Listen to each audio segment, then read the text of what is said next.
Dice así la palabra de Dios.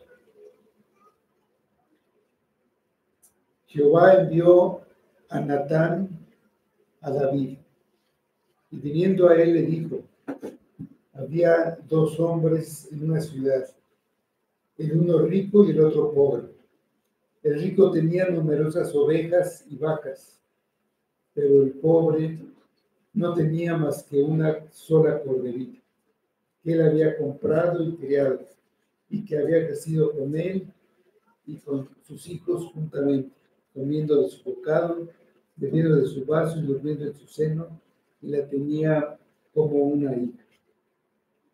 Y vino uno de camino al hombre rico, y éste no quiso tomar de sus ovejas y de sus vacas para guisar para el caminante que había venido a él, sino que tomó la oveja de aquel hombre pobre y la preparó para aquel que había venido a él. Entonces se encendió el furor de David en gran manera en contra de aquel hombre.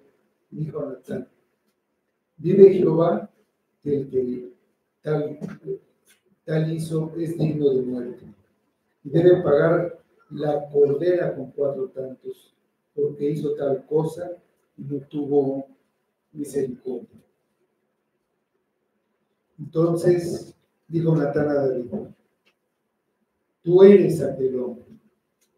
Así ha dicho Jehová, Dios de Israel: yo te ungí por rey sobre Israel y te libré de la mano de Saúl, y te di la casa de tu señor y las mujeres de tu señor en tu seno.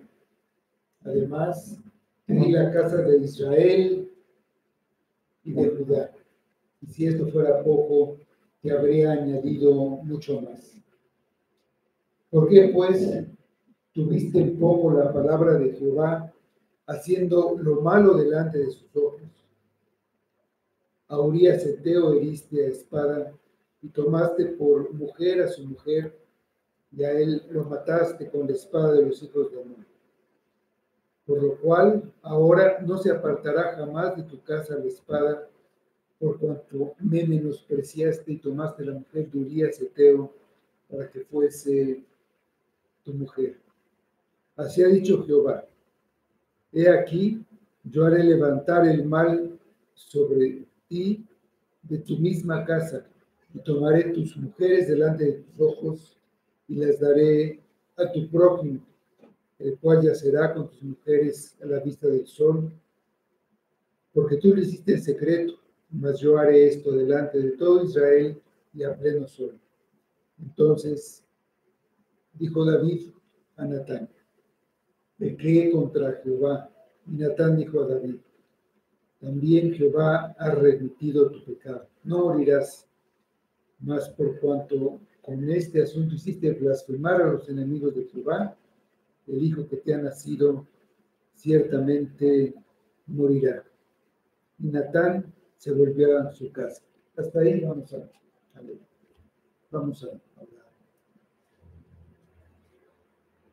Señor Dios, Padre, te damos gracias por lo que tú nos das en tu palabra.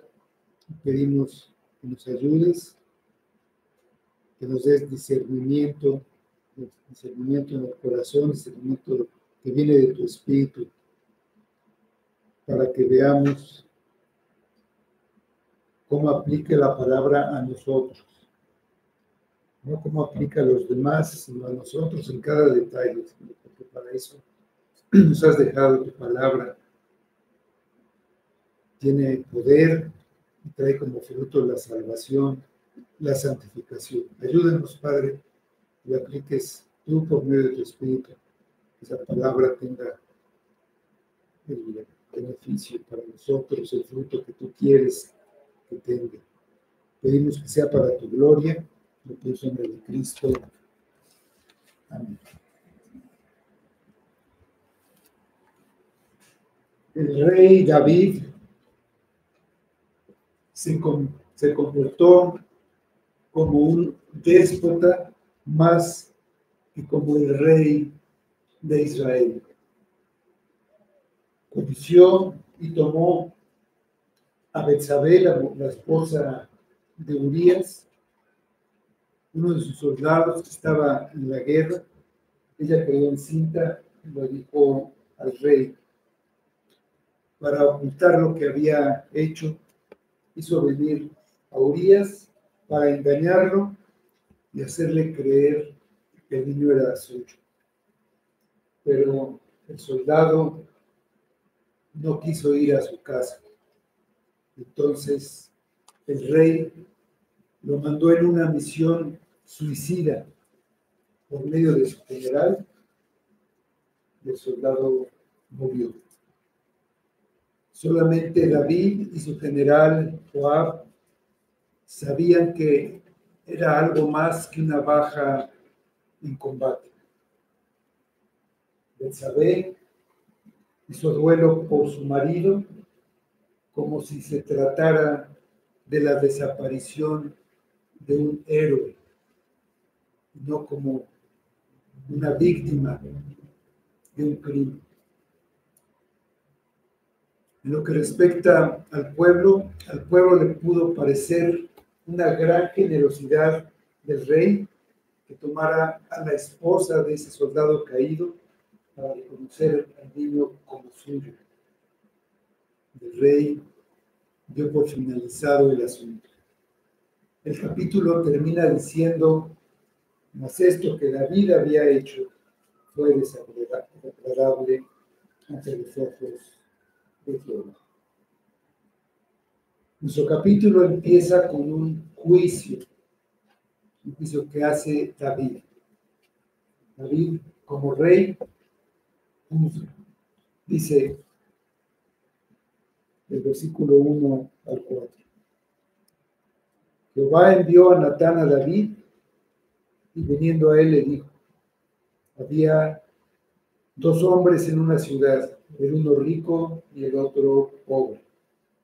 El rico tenía numerosas ovejas y vacas, pero el pobre no tenía más que una sola corderita que él había comprado y criado, y que había crecido con él y con sus hijos juntamente, comiendo de su bocado y bebiendo de su vaso y durmiendo en su seno, y la tenía como una hija.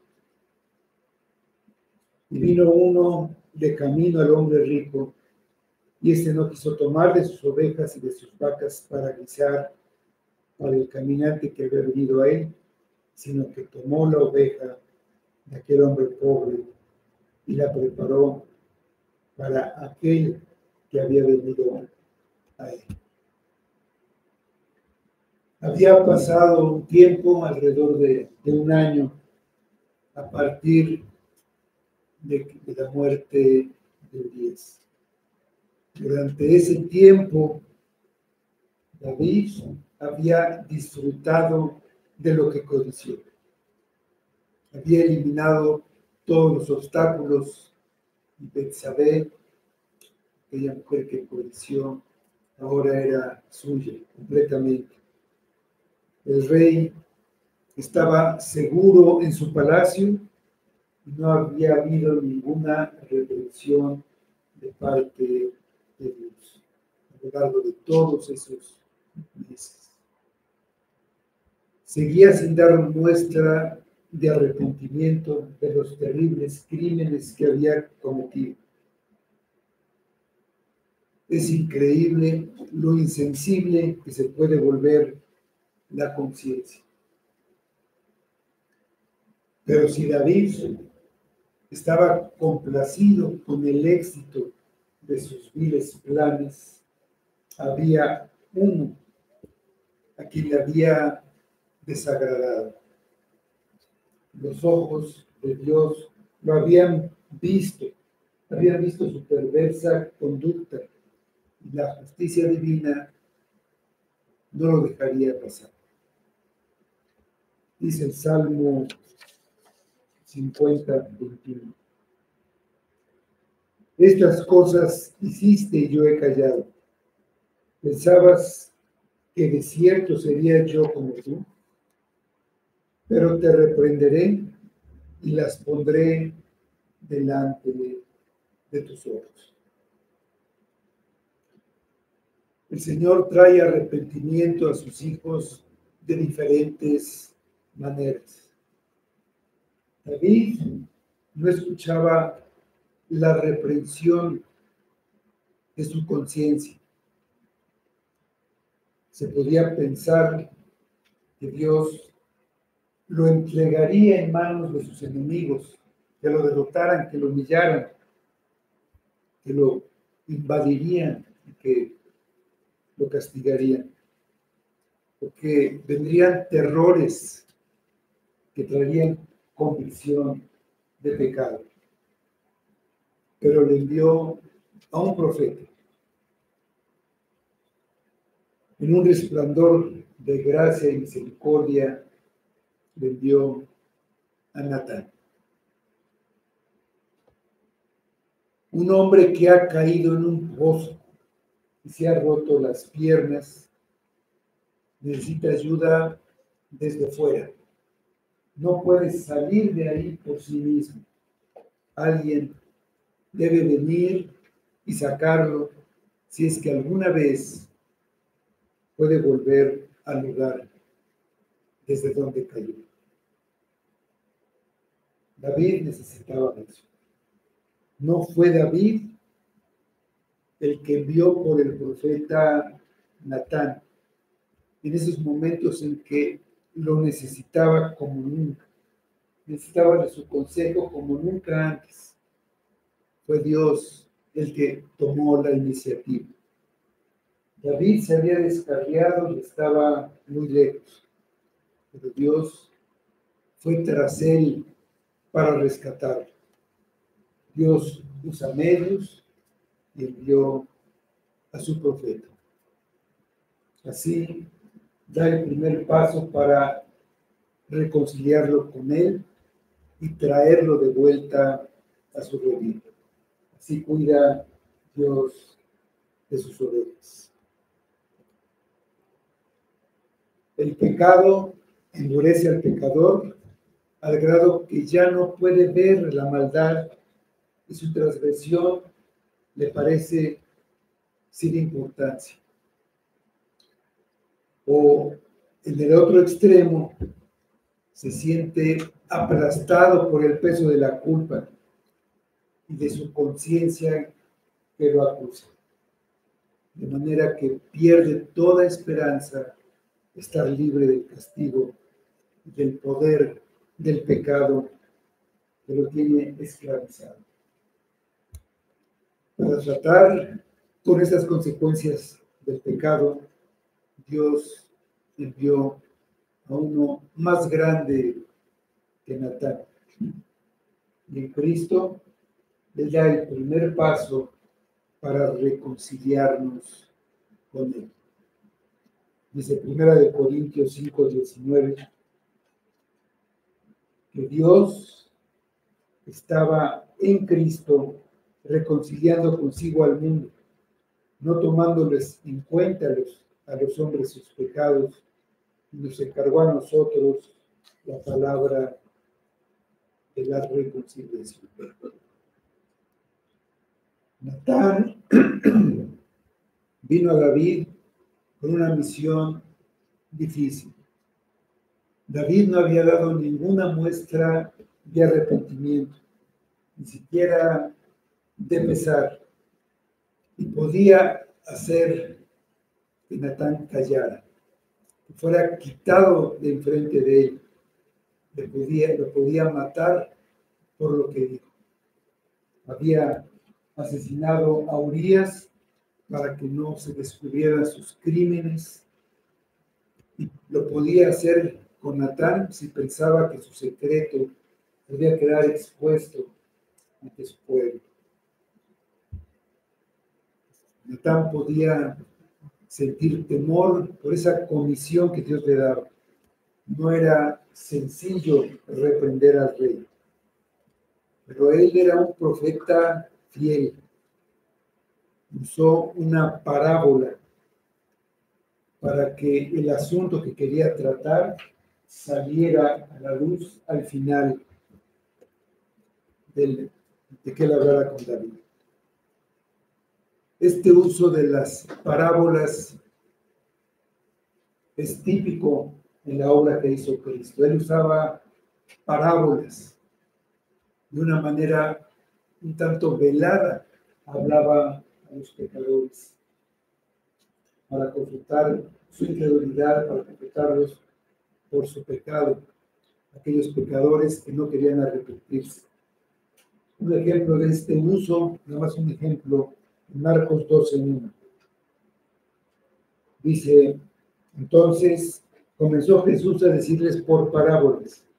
Un hombre plantó una viña, le cercó un vallado, cavó un lagar, una torre y le arrendó unos labradores y se fue lejos. Ahí en los versículos siguientes tenemos todo el desarrollo de la parábola que hizo Jesús, el resultado al final en el versículo 12. Y procuraban prenderle porque entendían que decía contra ellos aquella parábola, pero temían a la multitud y dejándole se fue. Y David no acusó de inmediato, Natán no acusó de inmediato a David por sus crímenes. Con una sabiduría que viene de lo alto, se acercó a su conciencia. El método que usó el profeta tiene la ventaja de que presentó los hechos del caso ante David, pero no desencadenó su oposición porque se sintiera atacado y tampoco despertó su resentimiento por ser reprendido directamente, sino haciendo que la conciencia lo acusara y que él dictara la sentencia sin que se diera cuenta, la sentencia contra él mismo. En esta historia, Natán fue haciendo un retrato de la traición de David a Urías. Era evidente que se trataba de David, pero él no se daba por aludir. Él no vio una aplicación para él. Esto muestra que cuando uno ha perdido el contacto con Dios, no tiene discernimiento, no puede verse reflejado en la palabra de Dios. Puede ver el pecado en otros, pero no en él, como aquí David. Le dijo Natán, había dos hombres en la ciudad, uno rico y otro pobre. David era rico, él era el rey.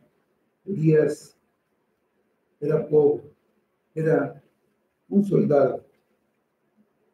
Las muchas vacas y ovejas del hombre rico representan las muchas esposas de David. Y la corderita del pobre era Betsabé, la esposa de Urías. Para él no era una de tantas, no era una posesión, era como un miembro de su familia. La había aceptado como una mascota, pero así se podía usar en la antigüedad una corderita. La amaba, era parte de su familia.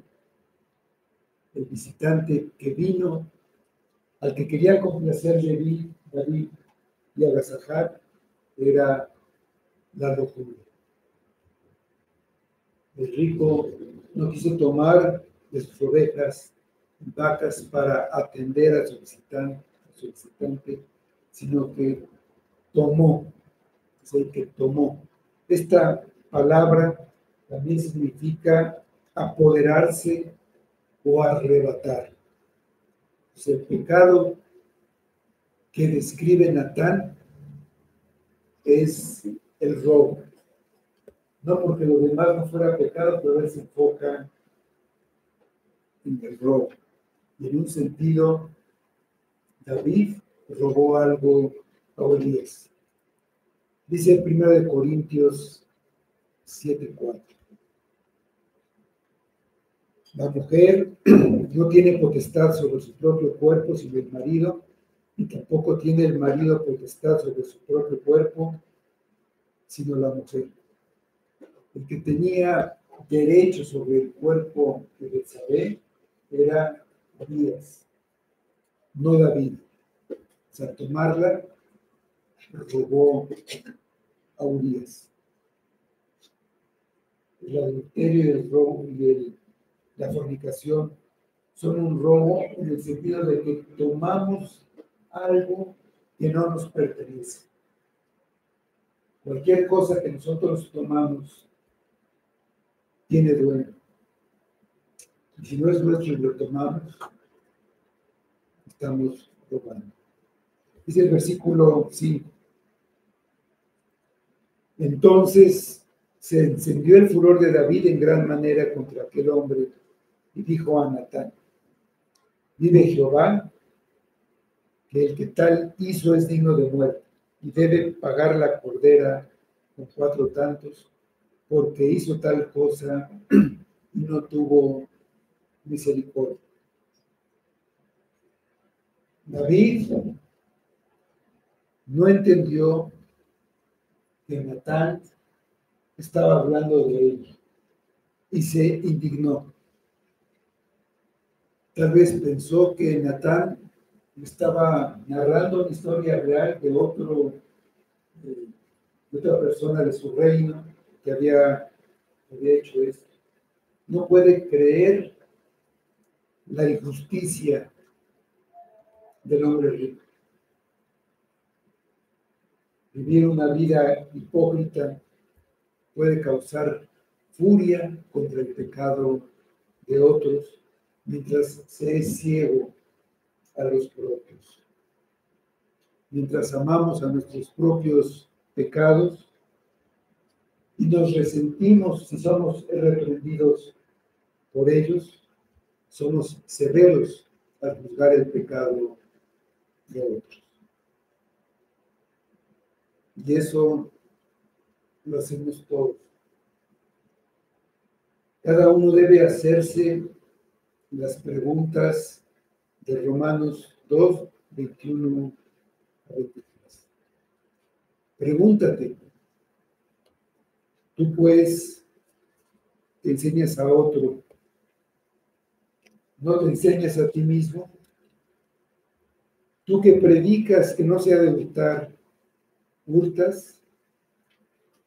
Tú que dices que no se ha de adulterar, ¿adulteras? Tú que abominas de los ídolos, cometes sacrilegio.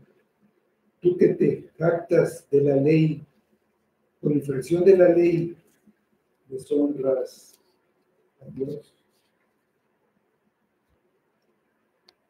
El libro de Romanos no se había escrito en el tiempo de David, pero estas preguntas eran para él.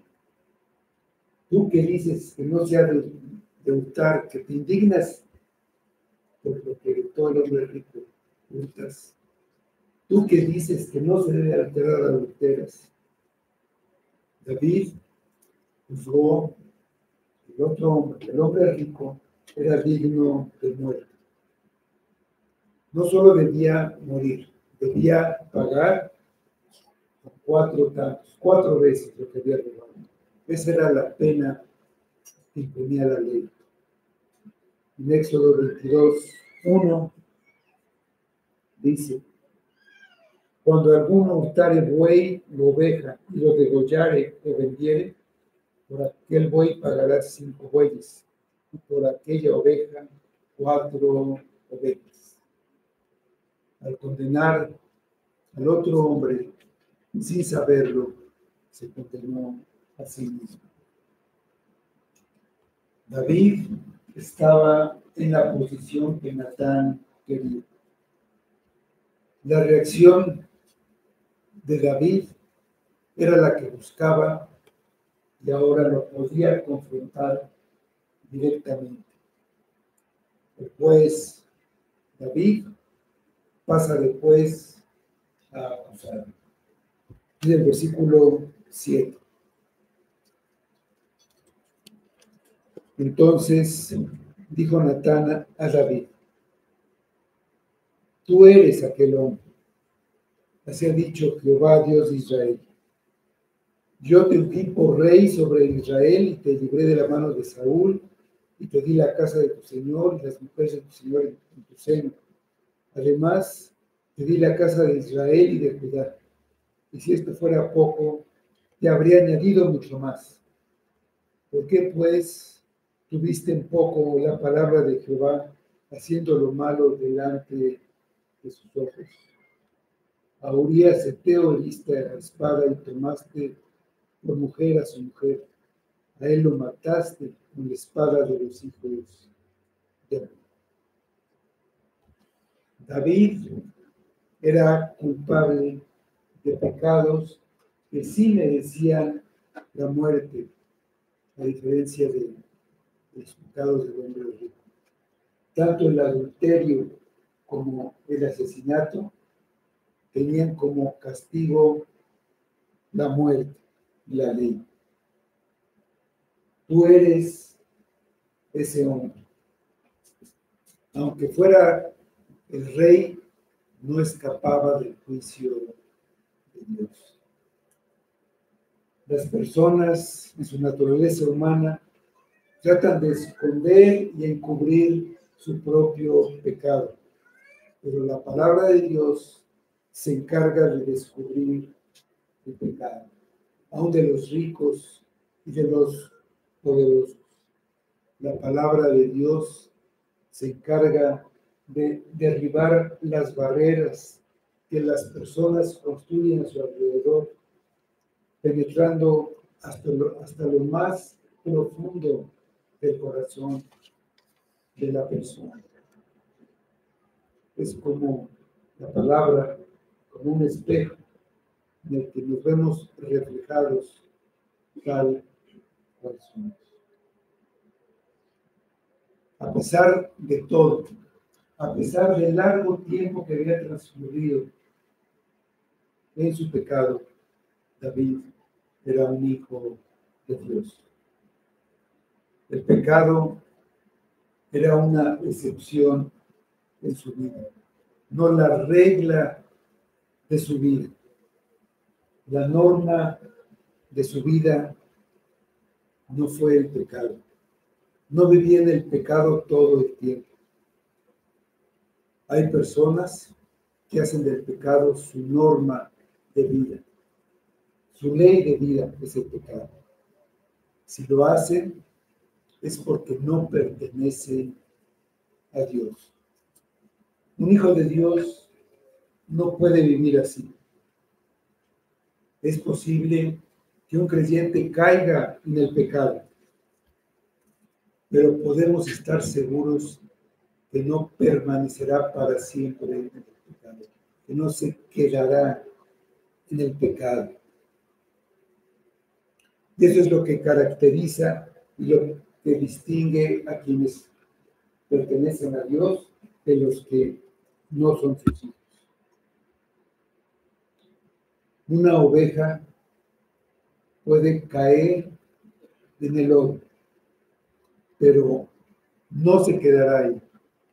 No le gustará, verá hasta lo imposible por salir de ahí lo más pronto posible. Sin embargo, un cerdo se queda en el lodo, se revuelca, goza estar ahí, es su elemento natural. Si la oveja no puede salir, entonces Dios lo va a sacar si es su oveja. La revelación de que David era el hombre de la parábola debió golpear con fuerza a David. ¿De quién está hablando Natán? No estaba hablando de otro, sino de él. No estaba hablando de otro. ¿De quién habla? De David. Sintió el golpe. Tú debes sentir el mismo golpe. Tú eres ese hombre, por cuanto todos pecaron y están destituidos de la gloria de Dios. De Romanos 3:23. Tú y cada ser humano llevan grabada en la frente la sentencia. Eres culpable, tú eres ese hombre, porque cada ser humano lleva en sí mismo la naturaleza del pecado y la condenación que viene del pecado. Dice Romanos 6:23, porque la paga del pecado es muerte, mas la dádiva de Dios es vida eterna en Cristo Jesús, Señor nuestro. Solamente Jesucristo ha recibido una sentencia diferente. Verdaderamente este hombre era justo. Sentenció el centurión delante de la cruz. Es por su justicia perfecta, por su muerte en tu lugar, pagando por tu pecado, que puedes ser salvado de la condenación y recibir en su lugar su justicia, la justicia de Dios. Natán le hace notar a David que Dios no permanece indiferente a su conducta. Así dice el Señor, Dios de Israel. Estas palabras traen un presentimiento al alma. Nos dicen que hemos pecado y que ahora Dios debe actuar. Aborrece el pecado y no lo permitirá en la vida de sus redimidos. Exige santidad en sus hijos y trata con ellos en primer lugar para que corrijan. Dice Primera de Pedro 4:7. Porque es tiempo de que el juicio comience por la casa de Dios. Y si primero comienza por nosotros, ¿cuál será el fin de aquellos que no obedecen el Evangelio de Dios? La corrección empieza con el recuento de la pasada gracia de Dios. Cada vez que pecamos, lo hacemos porque olvidamos las gracias y misericordias pasadas de Dios. Nuestro pecado demuestra que somos ingratos. Resalta la vileza de nuestro pecado cuando lo comparamos con la pasada gracia y misericordia de Dios, de todo lo que Dios nos ha dado, de todo lo que ha hecho con nosotros. Natán le recuerda las notables gracias que Dios le había otorgado a él. Lo había ungido, lo había librado de Saúl, le había dado el trono de Saúl, el reino de Judá, Israel, de las 12 tribus completo, y tenía mucho más que dar. David era rico, tenía todo lo que necesitaba y más. No tenía ninguna necesidad de hacer lo que David había hecho. Su pecado, como todo pecado, fue una rebelión contra Dios. Tenía mucho más de lo que necesitaba. Él era el hombre rico. Cuando vamos tras el pecado, no hay ninguna razón. Dios nos ha dado todo lo que necesitamos. Le dijo Natán, te dio todo eso, porque has despreciado la palabra de Dios haciendo lo malo. David actuó como si la palabra de Dios no tuviera ninguna importancia. A Urías asesinaste con la espada y tomaste a su mujer. otra manera de decir, tú eres ese hombre. No había manera de que David quisiera culpar a otro. Después del juicio viene la sentencia de Dios. Dice versículos 3 a 15. Por lo cual, ahora no se apartará jamás de tu casa la espada, por cuanto me menospreciaste y tomaste la mujer de Urías Heteo para que fuese tu mujer. Así ha dicho Jehová, he aquí, yo haré levantar el mal sobre ti de tu misma casa, y tomaré tus mujeres delante de tus ojos y las daré a tu prójimo, el cual yacerá con tus mujeres a la vista del sol. Porque tú lo hiciste en secreto, mas yo haré esto delante de todo Israel y a pleno sol. Entonces dijo David a Natán, pequé contra Jehová.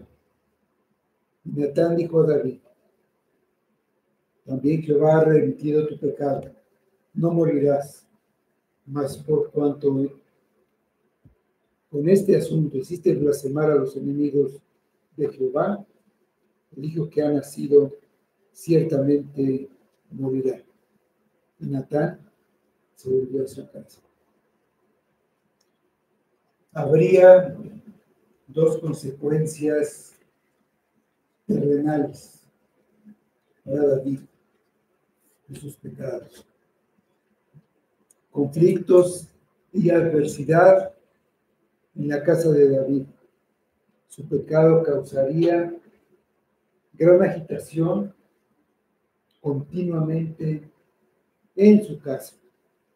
Como David había tomado en forma engañosa y secretamente a la esposa de Urías, alguien dentro de su propia casa tomaría, ¿sí?, le robaría varias de sus esposas y las profanaría públicamente. Aunque David intentó ocultar su pecado, ahora sería humillado públicamente delante de todo Israel. Dolorosamente habría conflictos graves entre sus hijos. Y uno de ellos sería el que públicamente tomaría y robaría algunas de las esposas de David. La segunda consecuencia era que el niño que recién había nacido, que era el producto del adulterio, moriría en pocos días. Hay una diferencia entre el juicio para el pecado y el juicio por el pecado. Dios perdonó a David su pecado, pero no lo protegería de cada consecuencia de su pecado.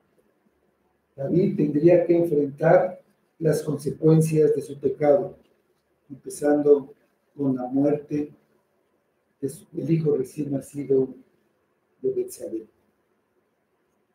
Dios no solo quería sanar a David de la culpa del pecado, también quería sanar a David de la presencia del pecado en él.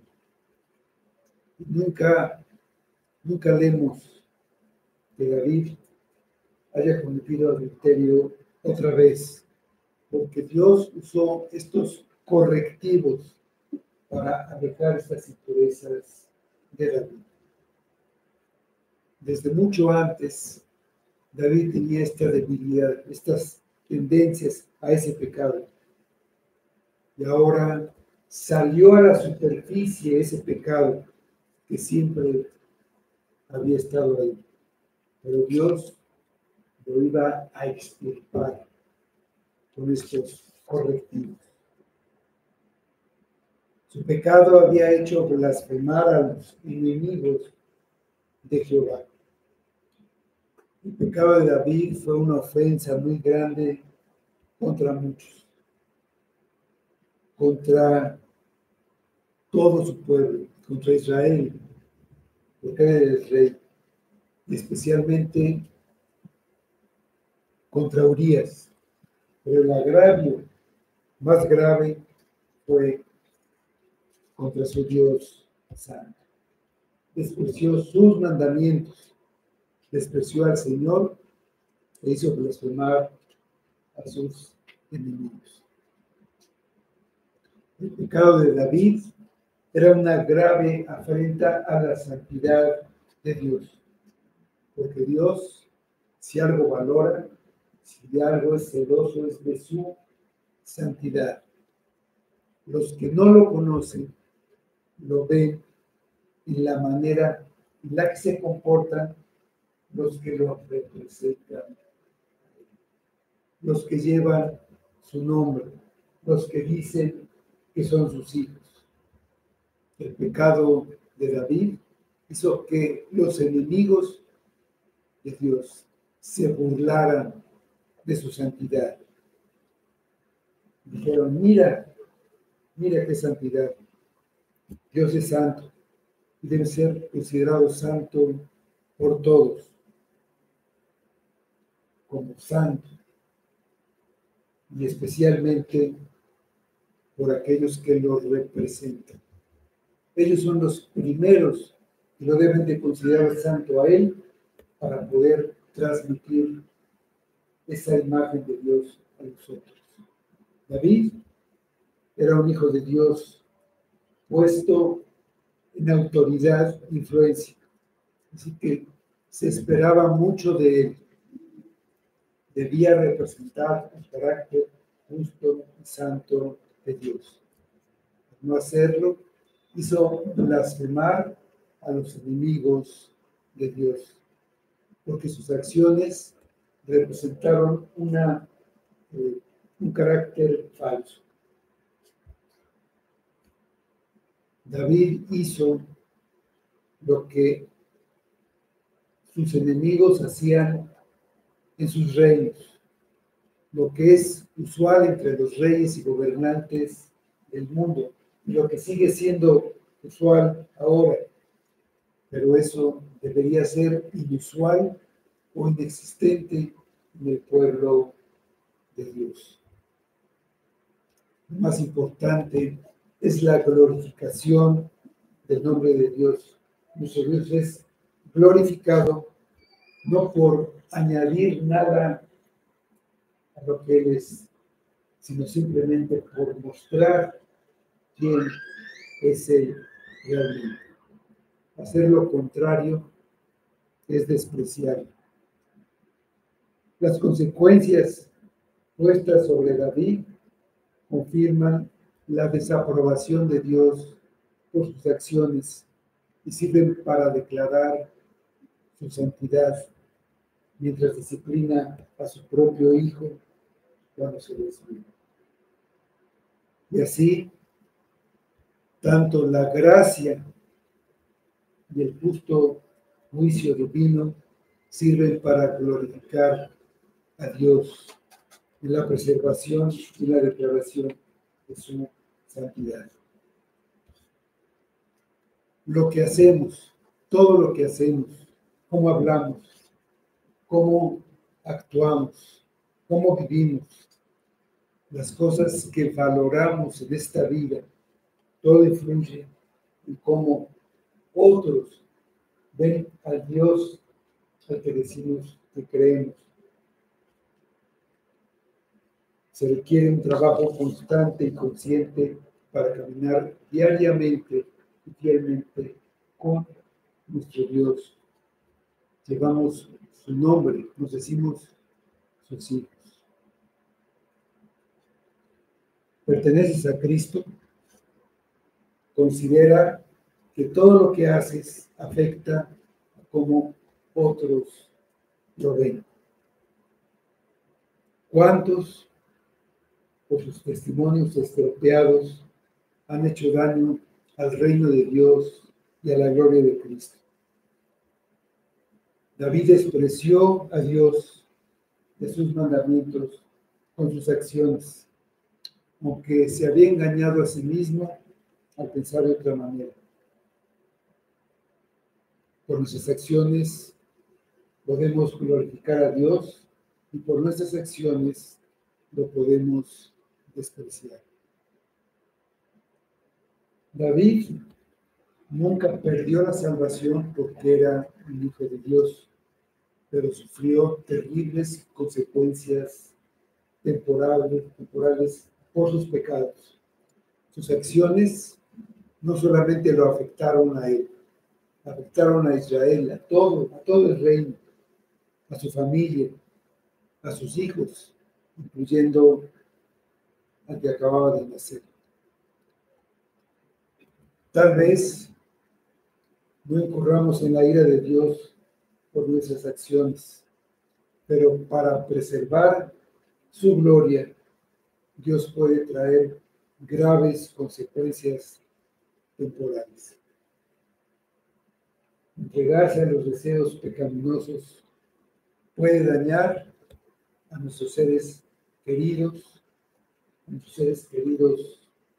inconversos,